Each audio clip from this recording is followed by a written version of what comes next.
prosecutors continue investigation into last year's deadly insurrection at the U.S. Capitol and Donald Trump's efforts to overturn the election, we turn to look at a largely forgotten effort to topple the U.S. government in the past.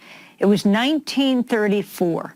Some of the nation's most powerful bankers and business leaders plotted to overthrow President Franklin Delano Roosevelt in order to block the New Deal and establish a fascist dictatorship.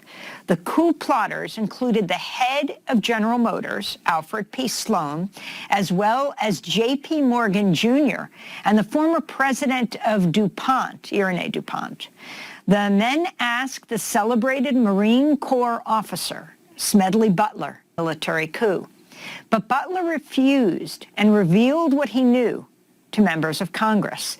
This is a clip of General Smedley Butler speaking in 1934.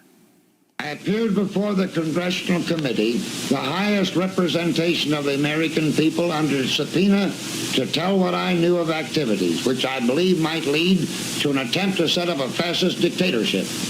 The plan as outlined to me was to form an organization of veterans, to use as a bluff or as a club at least, to intimidate the government and break down our democratic institutions. The upshot of the whole thing was that I was supposed to lead an organization of 500,000 men, which would be able to take over the functions of government.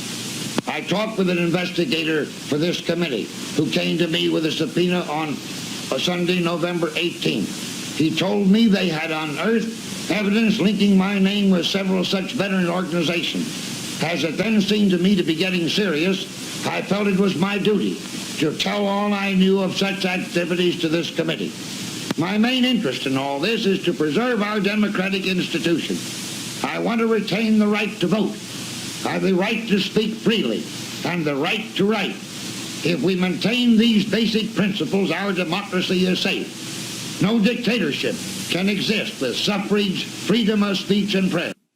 At the time, Marine Major General Smedley Butler was one of the most celebrated Marine officers in the country, having played key roles in U.S. invasions and occupations across the globe, including in Cuba, Nicaragua, Puerto Rico, Haiti, Mexico, and the Philippines.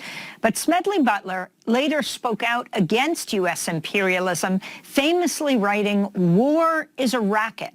It always has been.